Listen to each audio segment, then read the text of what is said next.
Baik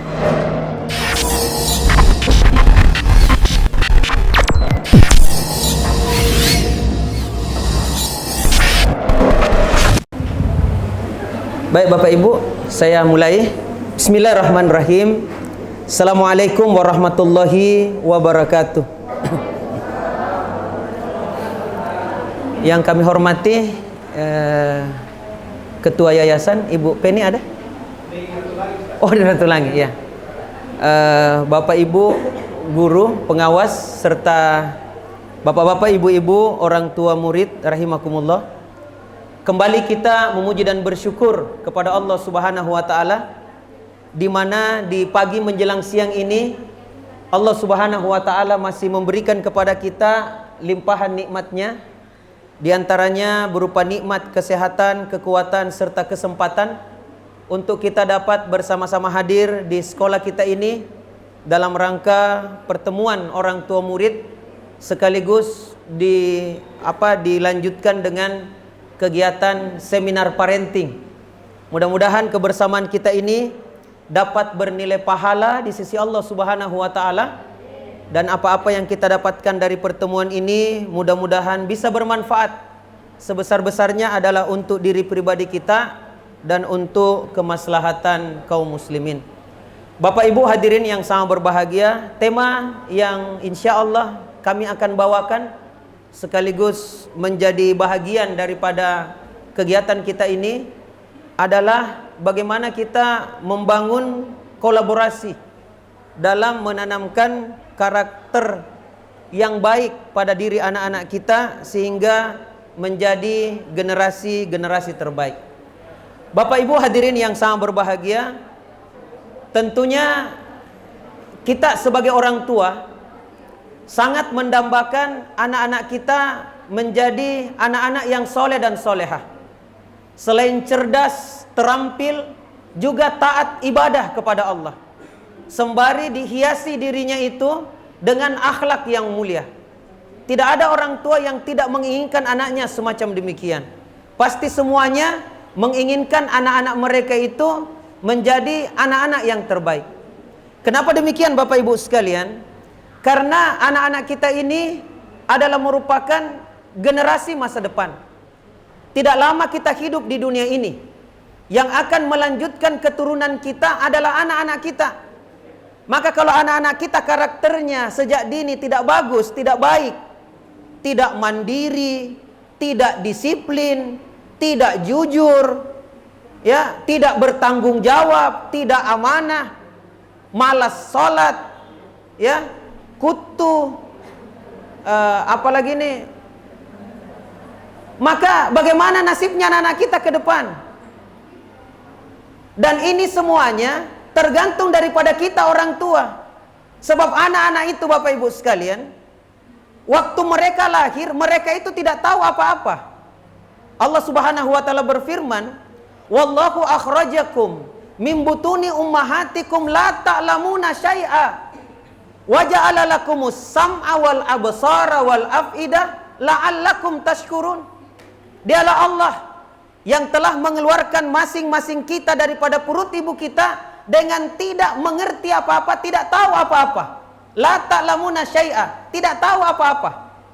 Semuanya waktu kita terlahir, semuanya orang yang terlahir di atas permukaan bumi ini from nothing, from zero, dari kondisi yang tidak tahu apa-apa.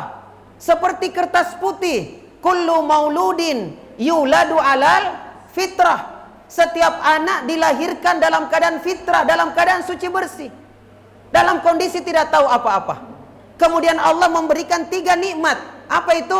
Pendengaran, penglihatan, dan hati. Mudah-mudahan kita termasuk orang-orang yang bersyukur. Makanya disinilah peran orang tua.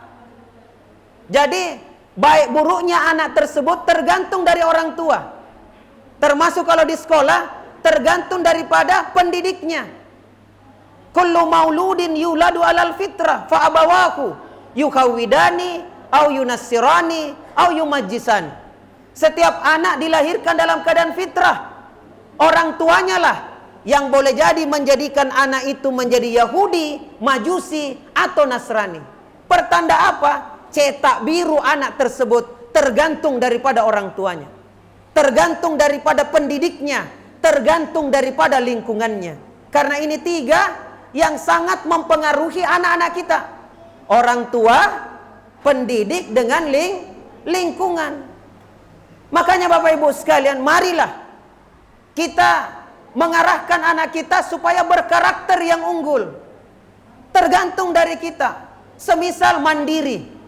Tadi baru-baru saya isi pengajian juga, pertemuan orang tua murid, bagaimana membangun anak-anak kita berkarakter mandiri dan disiplin. Ajari mandiri anak ta, apalagi sudah SD anak ta, tahu tak? Umur 7 sampai 12 tahun. Ajari mandiri. Kalau tidak, aduh, kita kehilangan generasi. Inilah namanya the golden age.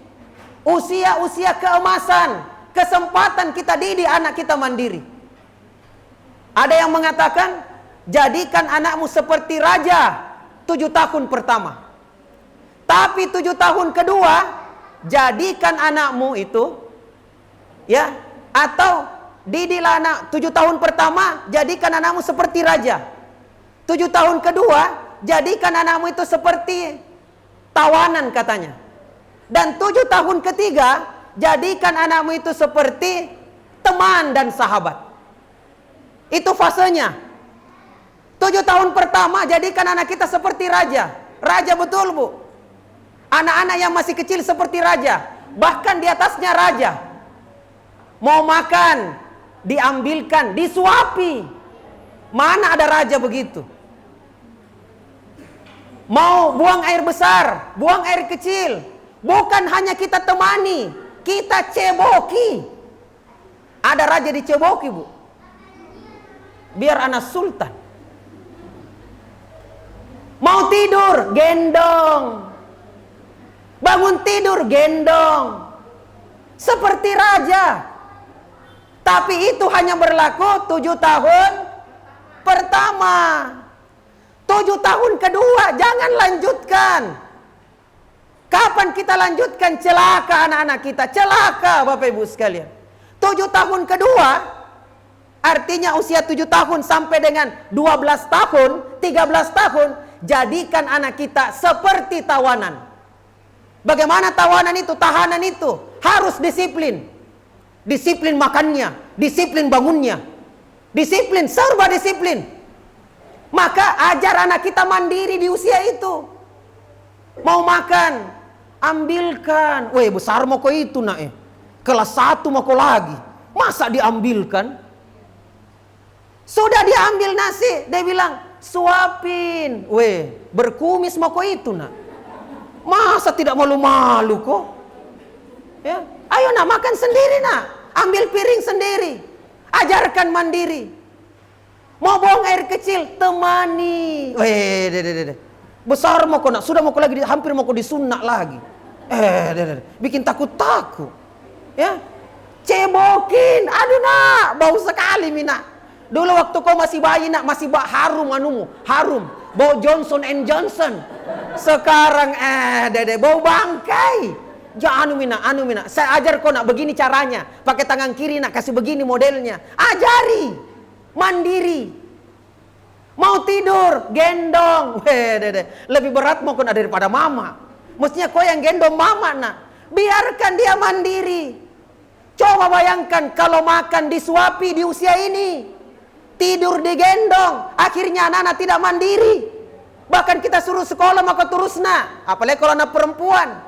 Kita tidak ajar mandiri. Cuci piring sendiri, masak sendiri, apa semuanya. Sambil kita katakan, ndak usah mau kerja nak gitu. Kenapa? Rusak nanti tanganmu nak.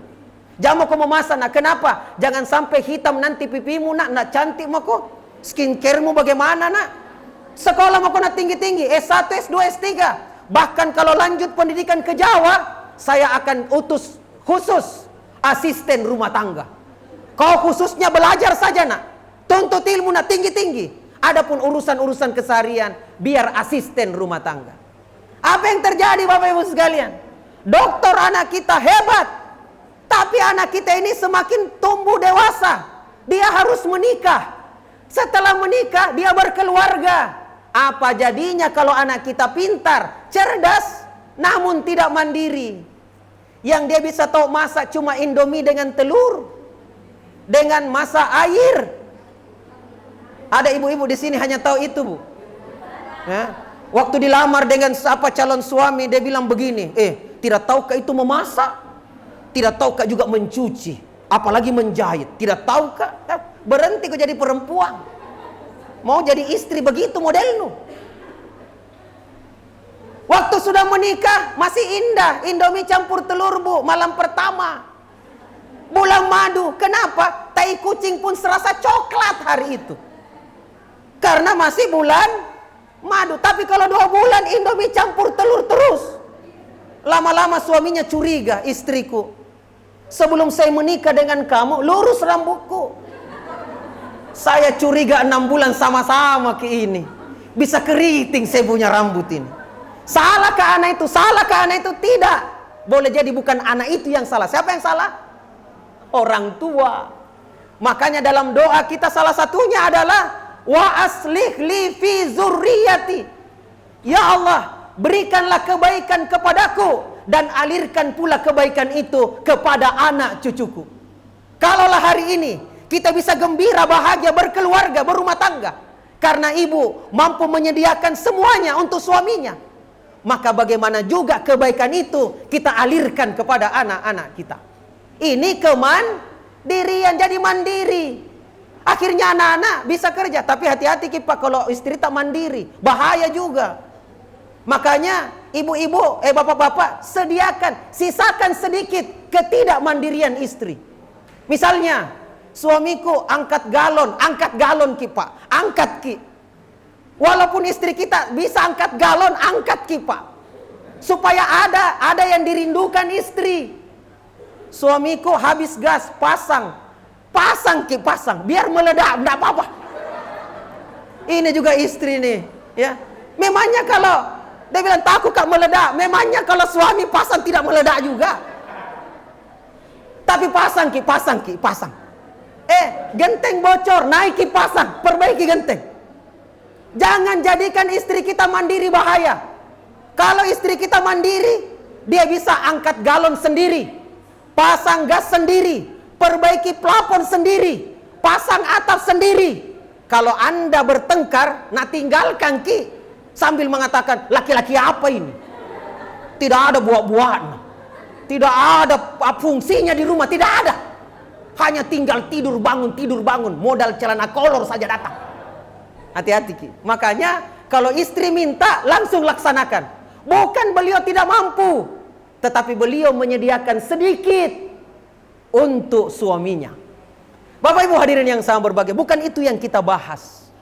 Yang kita bahas adalah menyangkut tentang karakter. Ini ya, jamaah sekalian yang sama berbahagia, ini materi kita. Saya dulu.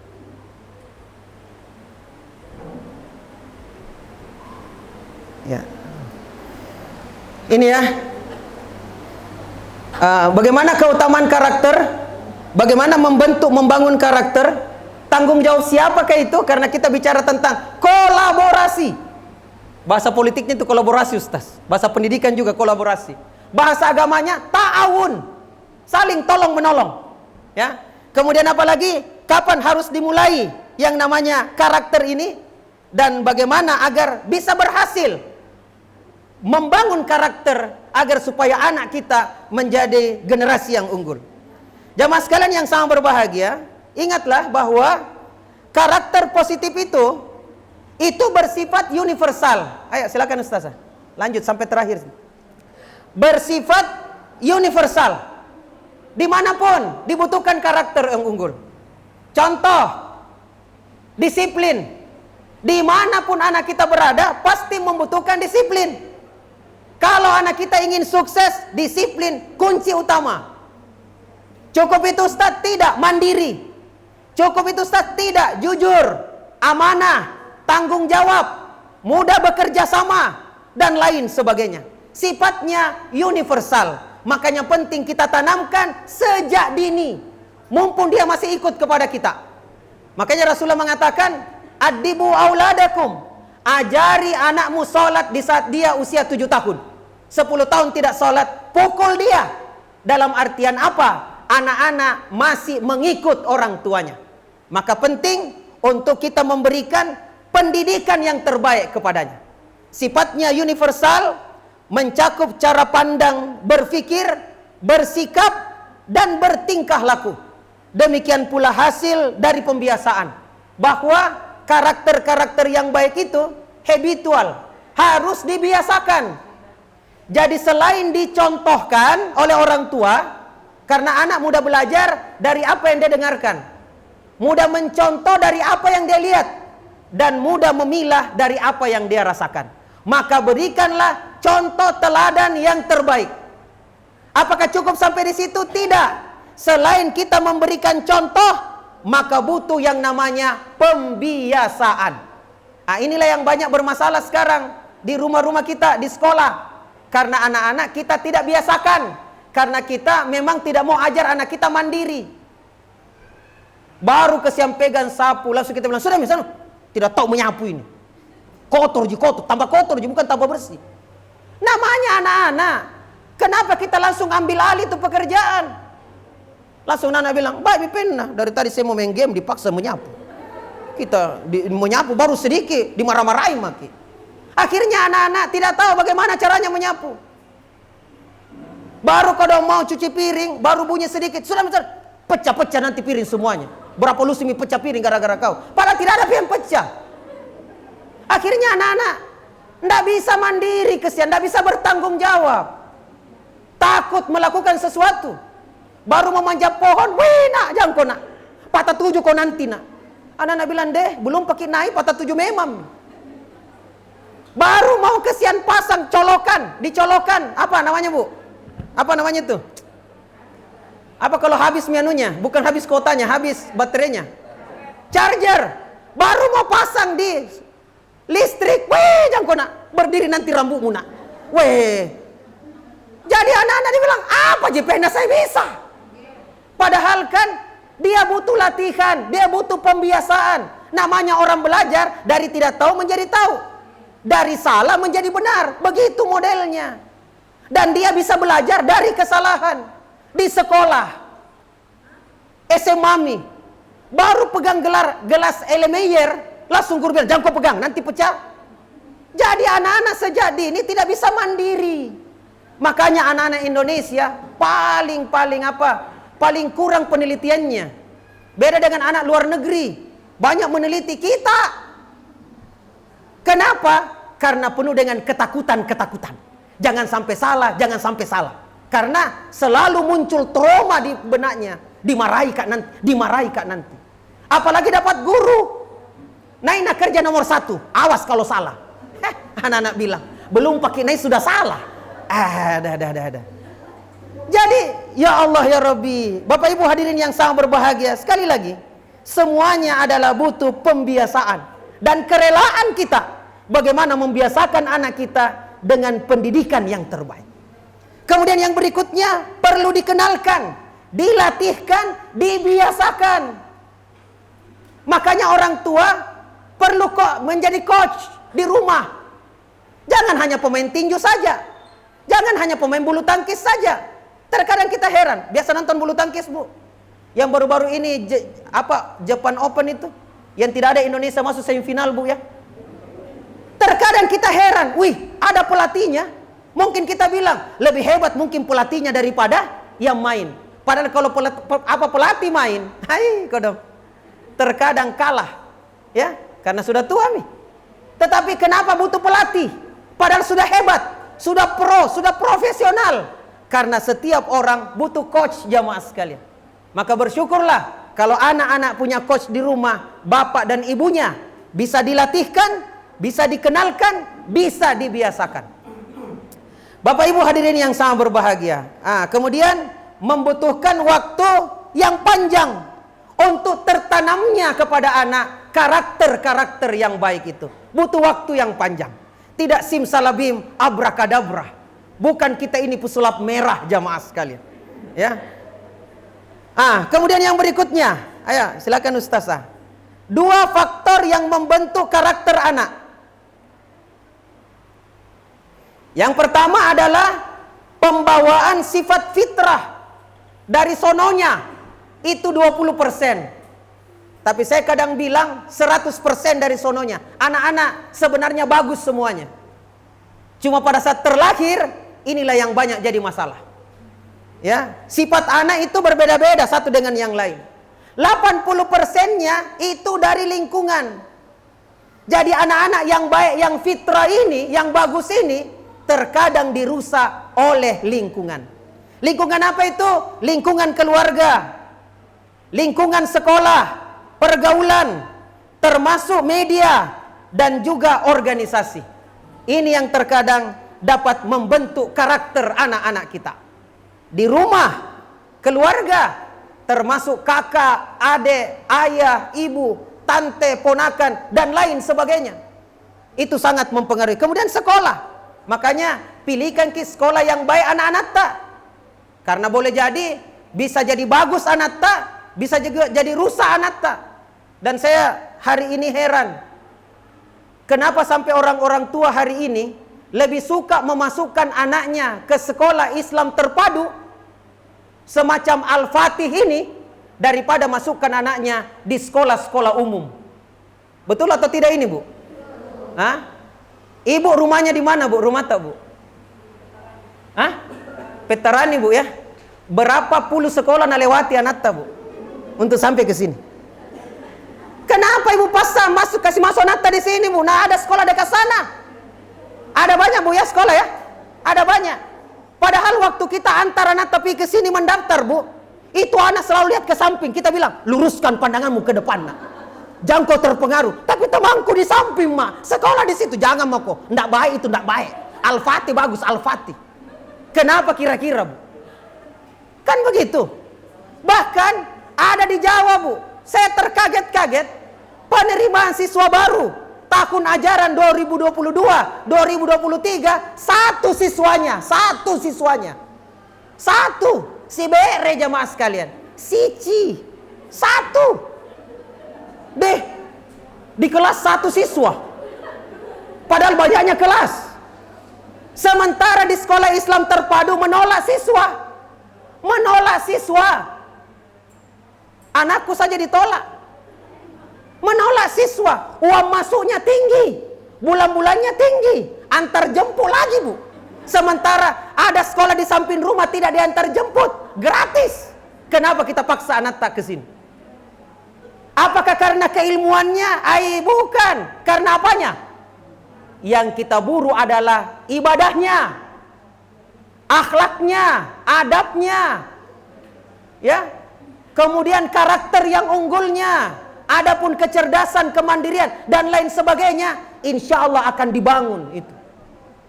Itulah kenapa sampai Bapak Ibu sekalian, sekolah Islam terpadu lebih mengutamakan itu pelajaran agamanya, kan gitu ya. Artinya dari sisi akidahnya, ibadahnya, akhlaknya, itu lebih diutamakan. Kemudian setelah itu apa? Setelah itu apa? Ilmu umum. Kenapa? Apalagi ada motonya nih Al-Fatih. Cuma saya lupa pertemuan yang lalu. Apa itu? Al-Fatih. Iya, itu yang anak-anak yang begini-begini tuh ya. Ya. Bagaimana? Ajar saya dulu. Kau lupa mi? Coba. Ya, ayo. Al-Fatih.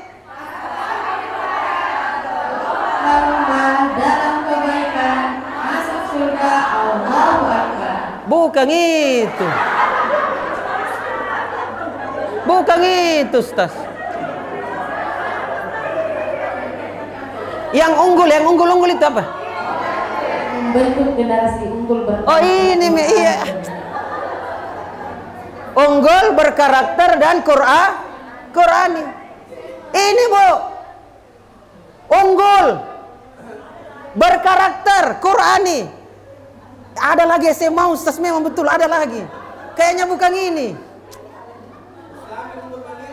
Itu Islami, unggul, mandiri.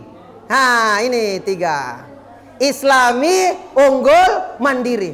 Apakah ini hanya untuk SMA, Ustaz? SD tidak? Lain lagi? Ya, apa itu SD? Itu tadi yang gulung-gulung begini.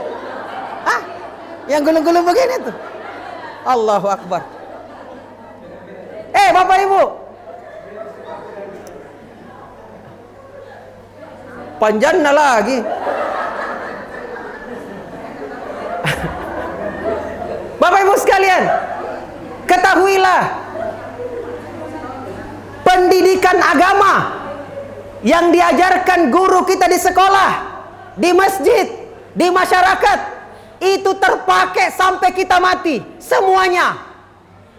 Pendidikan agama, sekali lagi, yang diajarkan guru-guru kita di sekolah, termasuk di Al-Fatih, di masjid TKTPA, termasuk di masyarakat, itu akan terpakai sampai kita mati. Contoh, kita diajarkan mengaji, Bu. Abata, gitu ya. Terpakai atau tidak sampai sekarang? Terpakai. Diajarkan kita doa makan, terpakai tidak? Terpakai. Diajarkan kita doa masuk WC, terpakai tidak? Terpakai. Diajarkan kita berbakti kepada kedua orang tua, terpakai. Semua yang diajarkan dari kecil kita oleh guru-guru mengaji kita, semuanya terpakai sampai hari ini. Bagaimana dengan ilmu umum? Pernah belajar trigonometri, Bu? Berguna waktu tak memasak? Hah? Pernah belajar sin kos tangan? Sini dong ke kos, aku kangen. Itu supaya mudah menghafal sin kos tangan. Kita pakai dalam kehidupan sehari-hari? Tidak. Kita pernah belajar, Bu, kimia tentang H2 tambah O2 melahirkan. Tidak, jamaah sekalian. Banyak ilmu yang kita pelajari di sekolah, terkadang hari ini kita tidak pakai. Tapi kenapa diajarkan Ustaz tidak tohmi juga? Tanya Menteri Pendidikan kita. Makanya ada siswaku sudah lulus, sudah tamat. Nacetinga, Paskar. Dia bilang, kenapa nak? Apa gunanya saya belajar matematika selama ini, Paskar? Saya belajar tentang matriks, tentang statistik apa. Saya tidak pakai di dunia kerja saya. Jadi saya bikin habis-habis waktu saja. Saya bilang, kurang ajar kau nak. Setengah mati ku ajar kau itu. Baru kau bilang tidak ada manfaatnya. Ada manfaatnya. Tapi mana, Paskar? Mana? Mana manfaatnya matriks? Mana? Mana manfaatnya mencari inverse matriks? Mana? Tidak ada, Paskar. Saya bilang, iya di, tidak ada memang. Tapi yang diajarkan agama semuanya terpakai. Semuanya terpakai. Itulah kenapa sampai kita paksa anak belajar ke sini. Islami, ya Islami. Yang kedua apa tadi? Cerdas. Harus cerdas anak-anak muslim. Jangan ongol-ongol. Cerdas. Kenapa? Allah berfirman. Bagaimana ayatnya itu? Allah mengangkat derajat orang-orang beriman. Yarfa'illahu allazina amanu minkum wallazina utul ilma darajat. Allah mengangkat derajat orang-orang beriman dan orang-orang berilmu pengetahuan beberapa derajat. Luar biasa jamaah sekalian. Makanya bersyukur Bapak Ibu sekalian. Kita memasukkan anak kita ke sekolah ini untuk mereka bukan hanya dididik, untuk menjadi generasi yang unggul, generasi yang cerdas, tapi juga generasi yang Islam. Kita rindu anak-anak kita menjadi orang-orang yang jujur jamaah sekalian. Terlalu banyak pejabat-pejabat di negeri ini yang pintar-pintar, tetapi kejujuran sangat mahal di negeri ini. Sangat-sangat mahal. Bayangkan jamaah sekalian, saling tembak-menembak, yang mati CCTV.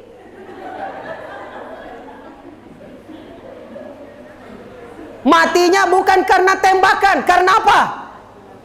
Karena petir. Bisanya itu petir lewat masuk. Kejujuran yang hilang, kebohongan yang muncul. Kita rindu anak-anak yang cerdas tetapi jujur. Nah, bagaimana membangunnya? Bagaimana membangun karakter? Yang pertama adalah explore, demonstrasi, peragaan contoh. Jadilah contoh-contoh teladan yang baik. Anak-anak akan ikut orang tuanya. Sekali lagi, anak muda belajar dari apa yang dia dengarkan. Anak muda mencontoh dari apa yang dia lihat. Anak muda memilah dari apa yang dia rasakan. Jadi kalau anak sejak kecil diberikan contoh teladan yang baik, maka anak-anak akan mudah ikut, jamaah sekalian. Kalaupun dia mendapatkan contoh yang buruk di luar, maka akan terjadi pertarungan. Tapi kalau tidak ada contohnya, lantas dia mendapatkan contoh di luar, langsung dia ikuti contoh tersebut. Oleh karenanya Bapak Ibu sekalian, penting di sini orang tua, peran rumah tangga dalam membangun karakter anak-anaknya. Contoh teladan. Bagaimana mungkin kita ingin anak kita rajin sholat, sementara orang tuanya tidak pernah sembahyang. Apalagi kalau anak kita sudah usia 4-5 tahun, cerewetnya luar biasa. Kita suruh sembahyang kona. Dia tanya, mama iya kenapa tidak sembahyang? Dia bilang, kan mama tua mina. Oh, kalau anak-anak belajar sembahyang. Kalau tua pensiun mi. Ada pensiunnya sembahyang. Berhenti kau main HP, sementara orang tuanya main HP. Ini namanya tidak konsisten. Contoh yang terbaik. Saya kadang berikan contoh, kenapa di sekolah anak-anak merokok? Minta maaf, bukan di Al-Fatih, di sekolah lain. Bahkan kita hukumannya keras. Distrap di tengah lapangan, rokok 5 di mulutnya, disulut satu-satu kayak meriam bambu. Tapi kenapa setelah itu masih merokok juga? Saya bilang dengan guru-guru saya, ini masalahnya. Kenapa? Split personality. Ilmu di satu sisi, kenyataan di sisi yang lain. Kita suruh anak kita jangan merokok, sementara yang merokok adalah gurunya. Sambil guru mengatakan, awas kalau kau merokok saya hukum kau. Sambil rokok ada di tangannya. Anak-anak bilang, yang manakah yang benar? Yang dia omongkan atau yang dia praktekkan? Datang kita Pak ke dokter. Aduh Pak, Bapak sakit paru-paru. Bapak suka merokok, hentikan. Sambil dokternya merokok. Berhenti merokok Pak. Sakit kita terus itu. Percaya atau tidak kita dengan dokter itu? Jawabannya tidak, jawab sekali. Maka berikan contoh teladan yang terbaik. Yang berikutnya, beri penjelasan tentang karakter positif yang dimaksud. Disesuaikan dengan perkembangan anak. Ajak anak untuk mendiskusikan karakter positif. Lakukan pengulangan demi pengulangan. Dan kalau ada kekeliruan, maka berikanlah peringatan kepadanya. Karena yang kita inginkan adalah bukan kelancaran anak-anak, tetapi pembiasaan untuk anak-anak kita. Tidak apa-apa ada kesalahan. Anak-anak akan belajar dari kesalahan. Yang berikutnya adalah lakukan tindakan koreksi jika ada yang tidak sesuai. Jamaah sekalian yang sangat berbahagia, nih. Anak nakal bukan dilahirkan. Anak nakal itu dibentuk oleh lingkungan keluarganya. Ini kata Nenny Deborah, pengasuh anak terkenal. Dia katakan anak nakal bukan dilahirkan. Tidak ada itu anak dilahirkan kita tahu nakal nanti ini. Kenapa segi 4 mukanya? Tidak ada. Tidak ada anak langsung lahir jadi baik. Tidak ada. Semuanya dibentuk oleh lingkungannya. Jadi tergantung. Kalau anak kita ingin baik, maka berikanlah contoh teladan yang baik. Biasakanlah yang terbaik. Tapi kalau kita tidak ingin, biarkan dia bermain-main dengan lingkungannya. Biarkan alam mengajarinya. Dan kita tidak tahu bagaimana berikutnya. Jamaah sekalian yang sangat berbahagia. Kemudian pada hasil ciptaan Allah tidak dikenal istilah produk gagal. Tidak ada. Laqad khalaqnal insana fi ahsani taqwim. Sungguh kami telah menciptakan manusia dalam sebaik-baik bentuk. Tidak ada produk gagal. Jadi jangan sampai kita bilang, produk gagal ini. Tidak berhasil Allah ciptakan dia, nakal sekali. Tidak ada. Semuanya produk berhasil. Bahkan sampai kepada anak kita, minta maaf, cacat sekalipun. Ya, cacat. Dia adalah merupakan produk yang berhasil. Bahkan Allah melejitkan potensi anak itu lewat kekurangan dari anak-anak kita. Jadi itu jamaah sekalian. Ada anak buta namanya Masita, hafal 30 juz. Siapa Bu? Masita. Tahu Bu ya? Ya. 30 juz. Sedangkan anak kita bolak matanya. Berapa juz nah hafal? 3 juz. Juz alpokat, juz durian, dengan juz jeruk. Ada lagi satu anak, Najah. Tahu Najah, Bu? Najah lumpuh layu. Tidak bisa bergerak, kesian. Yang bisa bergerak hanya bibirnya dengan matanya. Tapi beliau bisa hafal Quran di usia 12 tahun. Lengkap dengan artinya. Kita anak tak deh. Lari ke sana kemari. Jungkir balik. Berapa juz nah hafal, Bu? Juz apa tadi, Bu? Alpokat. Legitkan potensi anak. Sama juga dengan di sekolah. Di sekolah, anak-anak yang kita ajar di sekolah, apalagi SD, itu beda-beda mereka itu. Beda-beda nikmat yang Allah berikan kepadanya. Ada yang cepat menangkap. Ada yang lambat melangkap. Ada yang tidak bisa menangkap. Bahkan terkadang kayak kita bilang, tidak ada otak di kepalanya. Ulu bawang jamaah sekalian. Ada kelebihannya. Saya ngajar matematika, siswa saya bilang, Paskar, jamaki pasaka hafal kali-kali Paskar. Buntu mi otakku. Suruh maka saja angka pasir 2 truk Paskar. Bisa aja. Jadi ada anak-anak dari sisi kognitif tidak kuat. Tapi dari sisi sosialnya mantap. Jadi jangan kita suka hina anak-anak kita, apalagi siswa kita. Makanya saya biasa bilang dengan guru-guru di sekolah, jangan kita selalu berada di zona nyaman. Tahu di zona nyaman? Kelas 1 wali kelasnya. Pas naik kelas 2, nabisi kepala sekolah. Saya lanjutkan wali kelasku di kelas 2, mau kuikuti siswaku belah. Karena saya mau supaya mantap pembinaannya. Padahal dia mau berada di zona nyaman, jamaah sekalian. Sekali-sekali berada di zona tidak nyaman. Wali kelas 6. Woi. Saya itu selalu, Bapak Ibu sekalian, karena saya guru, saya selalu cari kelas paling nakal, paling bodoh, paling tidak mau guru masuk di dalam. Kenapa bisa Paskar? Saya bilang saya mau masuk di situ. Kenapa bisa Paskar? Karena saya guru bodoh. Kalau saya mengajar di kelas bodoh, kelihatan pintarku. Kalau saya mengajar di kelas pintar, kelihatan bodohku. Dan kelas-kelas nakal ini ada kelebihannya. Banyak kelebihannya. Bahkan saya sekali bilang, saya paling suka ngajar di kelas nakal seperti kalian. Wih, anak-anak langsung bilang, baru ada guru seperti begini. Kenapa? Karena kalian memiliki 3 kelebihan. Anak-anak baku lihat-lihat. Kelebihan bedek. Nah selalu kita kalau hari Senin ditembak dengan kepala sekolah. Kelas paling jorok, paling bodoh, paling nakal. Apa kelebihan kalian? Yang pertama, kekompakan kalian tinggi sekali. Itu kelas-kelas nakal, kelas-kelas IPS, kelas-kelas SOS. Ya, yang di dalamnya itu Fir'aun, Namrus dan bala tentaranya. Kelas neraka ini, kelas neraka. Itu paling kompak jamaah sekalian, paling kompak. Saya kasih ulangan matematika, dapat 10 semuanya.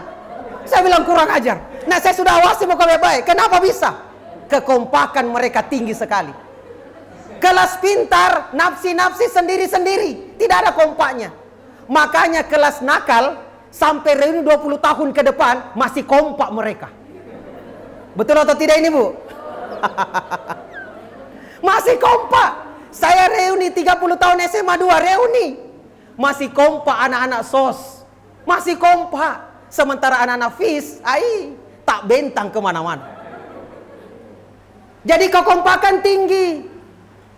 Kalau kita mau suruh angkat meja, jangan panggil anak IPA. Panggil ke anak IPS. Selain dia tidak mau memang belajar.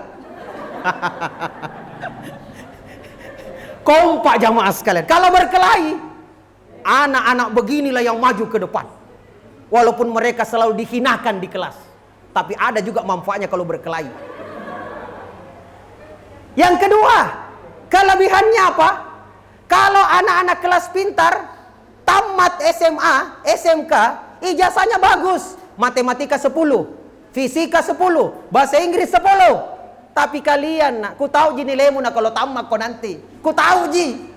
Matematika dapat 4, bahasa Inggris dapat 5, ku tahu ji nak. Ya. Dan kalau melamar kerja, syukurnya lulus. Kalau melamar kerja, kelas pintar, ini, deh, cleaning service je jangan mi Pak deh. Saya ranking 1 umum lah dulu di sekolah, bahasa Inggris 10, masa cleaning service? Saya nak mau kerja deh, saya mau kerja di tempat lain. Pergi melamar-lamar kerja, ndak diterima. Tapi kelas begini, yang matematika dapat 4 di ijazah, Pak mau kerja cleaning service je. Biar mi Pak di bawahnya cleaning service. Yang penting saya kerja. Apa tong ku patuangi kau dong? Matematika dapat 4. Bahasa Inggris dapat 5. Apa ku patuangi? Akhirnya cepat dapat kerja. Cepat dapat kerja. Tidak cukup 2 tahun menjadi manajernya cleaning service. Ini yang biasa datang ke sekolah bawa doko-doko jamaah sekalian. Bawa Coca-Cola apa semuanya. Paskar. Jadi tahu mau paskar, tidak jadi tai kata.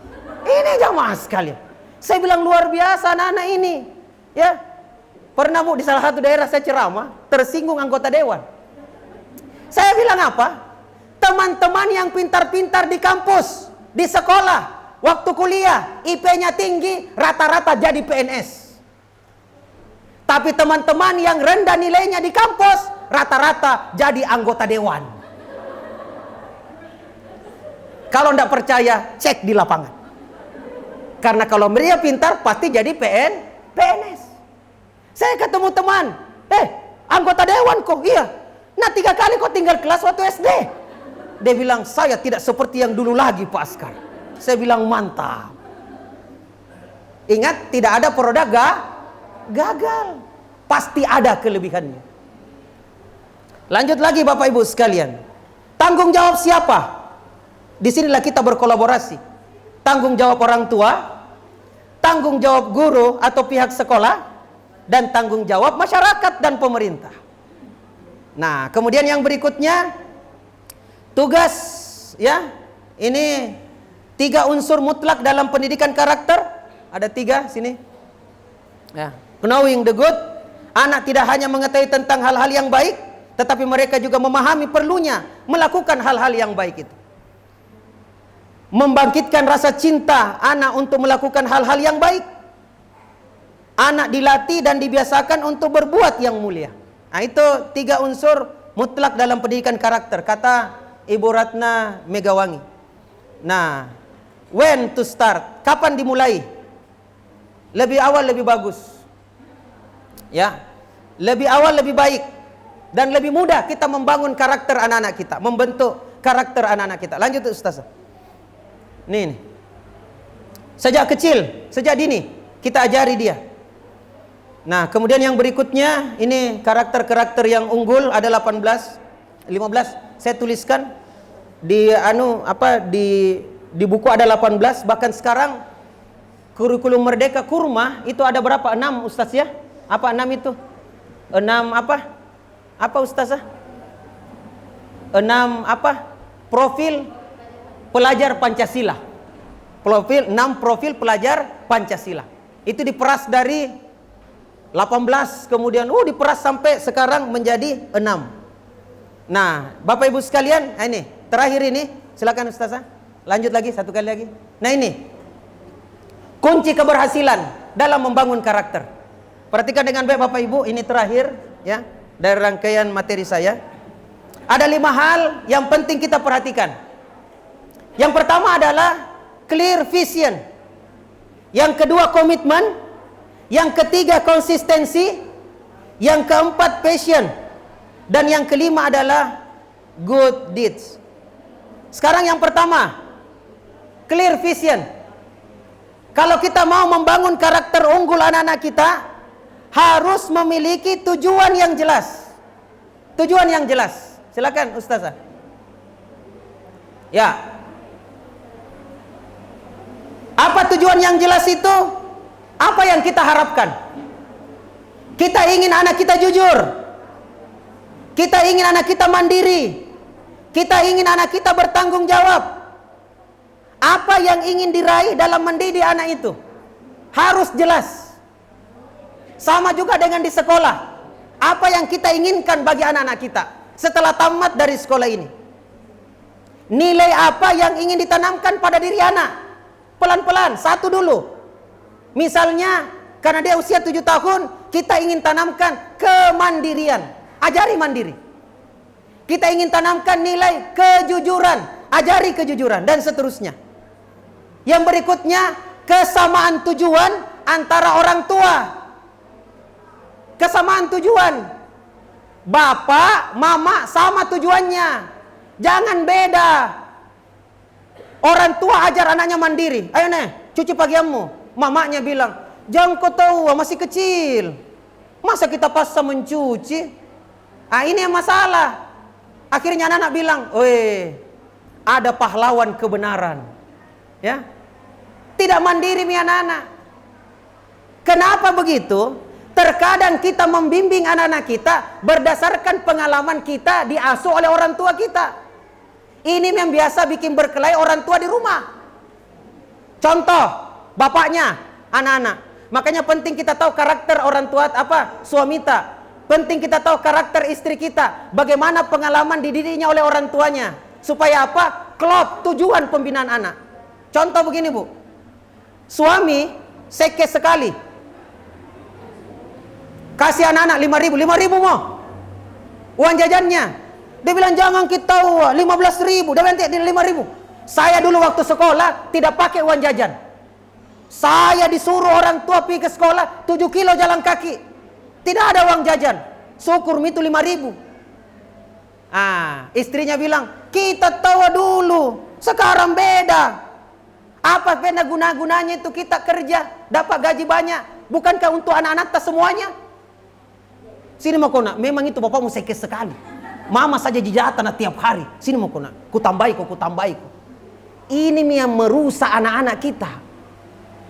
Ya, apalagi kalau bertengkar suami istri. Kan biasanya kalau kita bertengkar minta dukungan. Memang tahu begitu bapakmu nak. Tukang perempuan. Makanya dukung mama nak. Ketik rek spasi mama. Akhirnya anak-anak bingung. Yang mana yang saya ikuti? Mama mau deh, memang bapak begitu. Akhirnya anak-anak tidak patuh lagi dengan bapaknya. Inilah yang terjadi, ketidaksamaan tujuan. Kalau kita bertengkar Bapak Ibu sekalian, jangan di hadapan anak-anak. Kalau perlu bertengkar dalam kamar. Setelah bertengkar, lahir lagi adiknya Aco. Membagi tujuan ke pihak mana yang terkait. Pengasuh, keluarga, atau sekolah. Menentukan prioritas. Ini yang pertama. Yang kedua sekarang. Komitmen. Ini. Kesepakatan seluruh anggota keluarga. Harus komitmen. Ya. Kalau ada aturan, mari kita jalankan. Semisal, ini minta maaf. Semisal, apa yang diajarkan di sekolah, itu juga yang diterapkan di rumah. Karena anak-anak lebih lama di rumah daripada di sekolah. Contoh, anak diajar makan pakai tangan kanan, minum pakai tangan kanan. Maka orang tua harus paham itu. Di rumah, mari kita berikan contoh itu kepada anak-anak kita. Jangan justru anak kita makan pakai tangan kanan, kita makan pakai tangan kiri. Apalagi kalau ustazahnya agak keras. Makan minum pakai tangan kanan, jangan tangan kiri. Karena setan makan dan minum dengan tangan kiri. Pas dia lihat mamanya makan pakai tangan kiri, langsung dia bilang, "Mama setan." Ada setan di rumah kita. Apa cirinya? Makan pakai tangan kiri. Komitmen mari kita sepakat. Apa yang diajarkan, itu yang dicontohkan. Supaya anak tidak split personality, kepribadian yang terpecah. Yang berikutnya, semua anggota keluarga mematuhi kesepakatan. Saya biasa kasih contoh begini, Bu. Kalau kita mau anak kita jauh dari gadget, buat aturan di rumah. Apa aturannya? Yang pertama, tidak boleh main HP sewaktu makan. Jadi tidak boleh ada HP di atas meja makan. Semuanya sepakat, bapak, mama, anak, semuanya tidak pegang HP. Komitmen. Kenapa? Hari ini anak kita makan sambil main. Makanan hanya mengenyangkan perutnya, tapi tidak menumbuh kembangkan fisiknya. Kasihan anak-anak kita, kehilangan kita generasi hari ini. Mereka disuguhi dengan gadget, tapi harus komitmen. 2 jam sebelum tidur tidak ada lagi pegang HP, termasuk bapak dengan mama. Ini tidak, weh. Matikan HP-mu, pergi kau belajar. Sambil mamanya main HP. Anak-anak bilang, kita ji, ya, dia tidak. Saling mengingatkan. Itu anak-anak suka saling mengingatkan.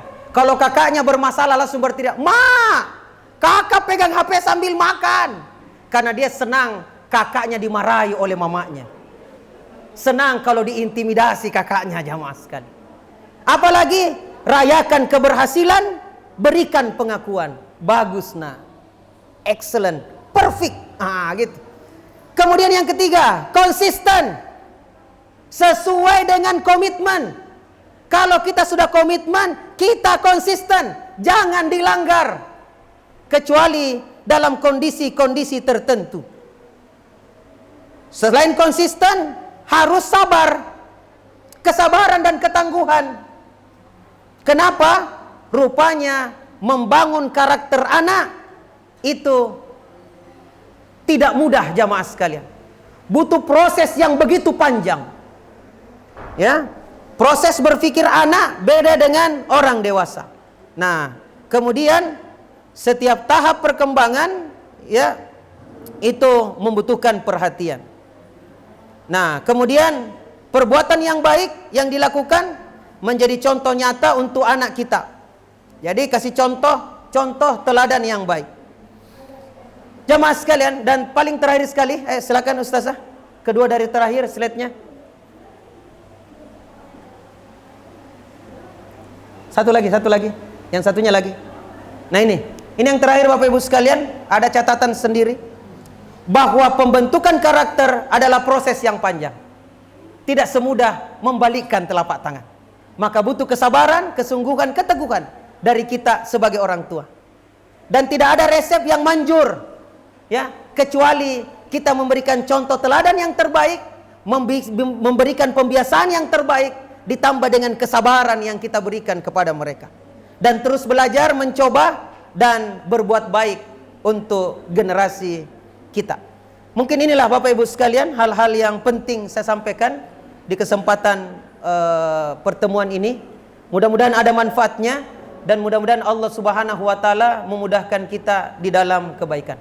Sebelum saya tutup, Bapak Ibu sekalian, kalau misalnya ada Bapak Ibu yang ingin bertanya, kita persilahkan.